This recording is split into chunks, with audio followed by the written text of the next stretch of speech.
E falenderojmë Allahun e lartësuar, salavatet dhe selamet ja dërgojmë pejgamberit tonë më të dashur Muhamedit alayhi salatu wassalam, familjes dhe shokëve të tij, dhe gjithë atyre që e kanë pasur dhe vazhdojnë ta parsojnë me mirësi deri në ngjallje. Sot inshallah taala do të flasim fatkeqësisht për një mëkat i cili është shumë i shëmtuar dhe konsiderohet të jetë njëri nga mëkatet e mëdha, dhe që shumica nga ne nuk e bëjmë kujdes fare dhe pothuajse çdo ditë e praktikojmë në shtëpitë tona, në mexhliset tona, në bisedat tona e kështu me radhë.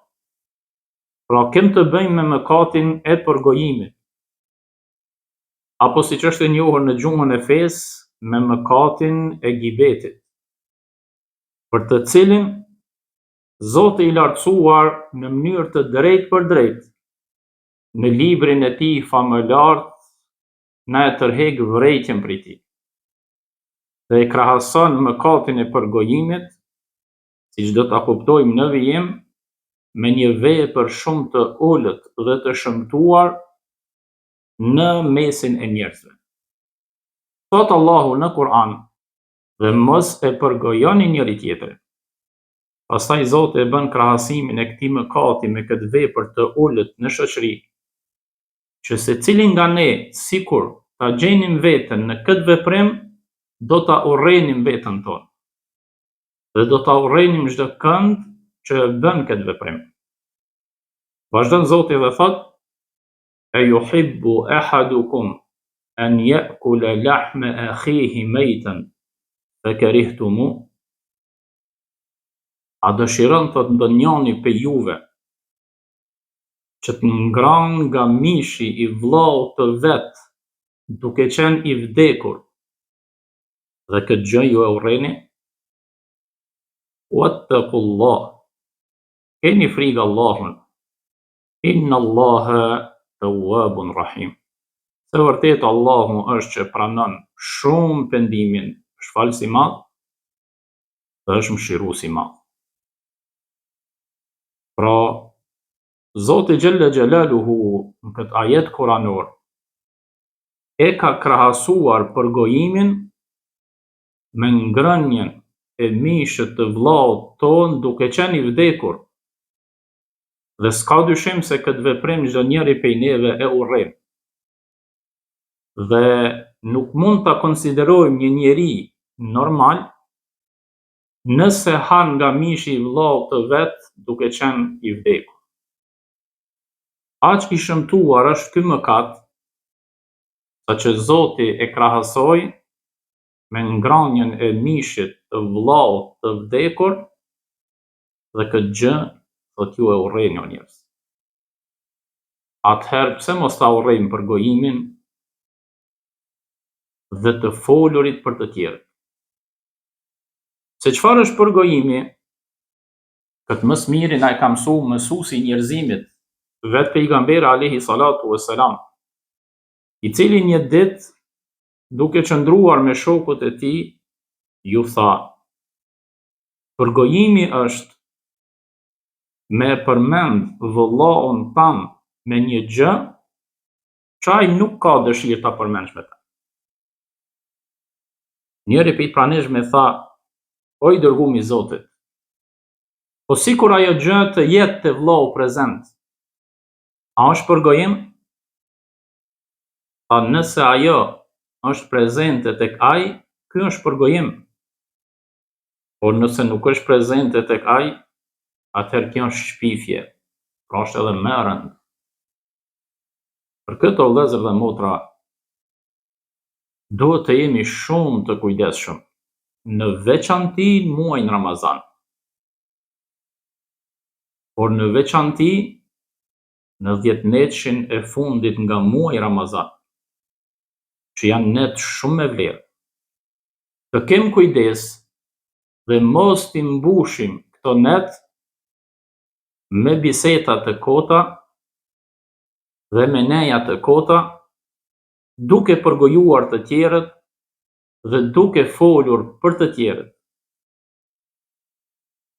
Ka se përgojimi është vërtet një ndër mëkatet më të mëdha dhe një ndër mëkatet më të shëmtuara.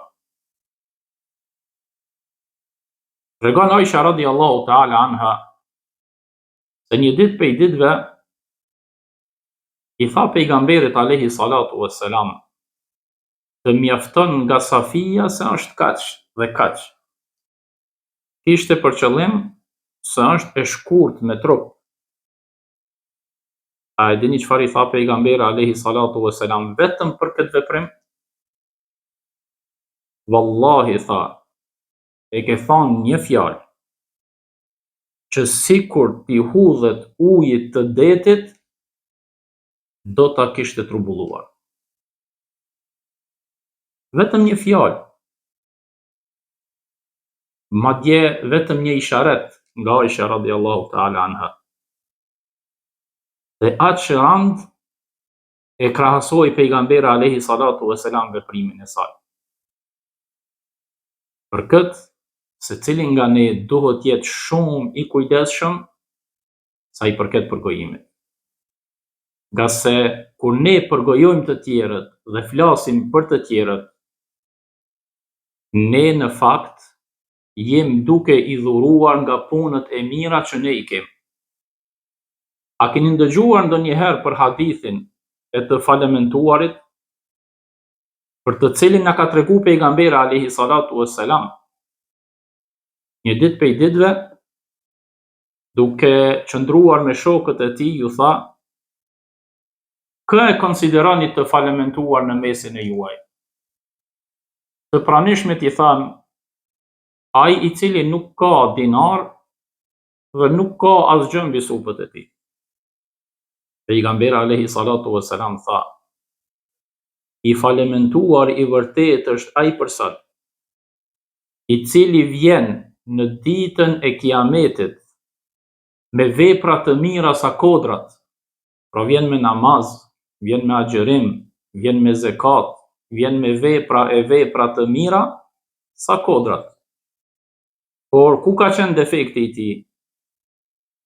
Por thot, e ka fyt tjetrin, e ka ngacmu tjetrin, e ka sulmu tjetrin, e kështu me radhë, dhe njerëzit vinë dhe ankohen tek Zoti për ta, për padrejtësitë dhe zullumet që i ka bën ndaj tyre sa ka qenë në këtë botë. Dhe Zoti merr nga të mirat e tij dhe ua kompenzon damin që ja u ka shkaktuar sa ka qenë këtë botë. Dhe kështu thot derisa t'i përfundojnë të mirat e tij.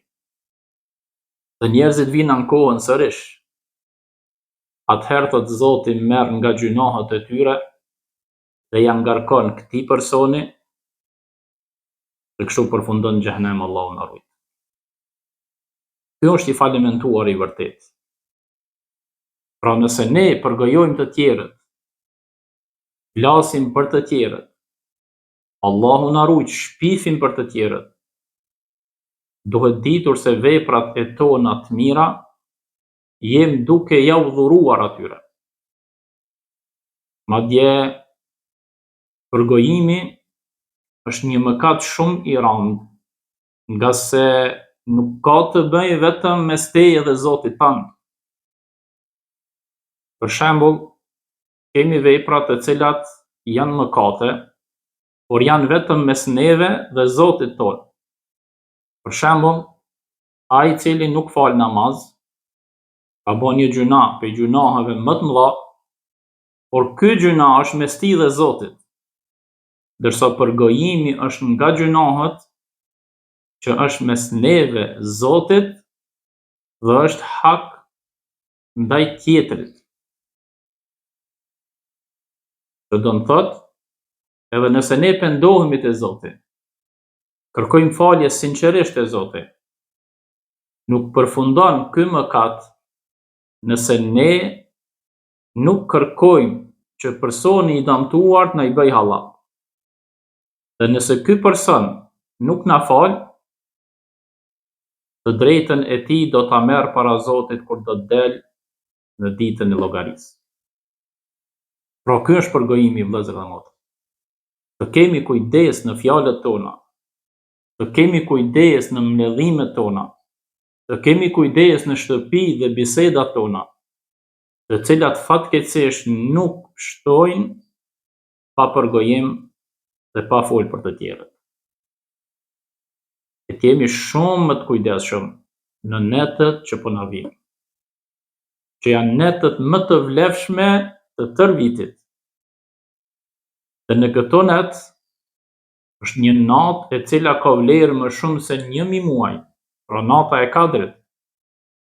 Dhe të jemi prej atyre që e fitojmë faljen e Zotit, e jo prej atyre që bëjmë mëkate duke përgojuar të tjerët dhe duke shpif për ta.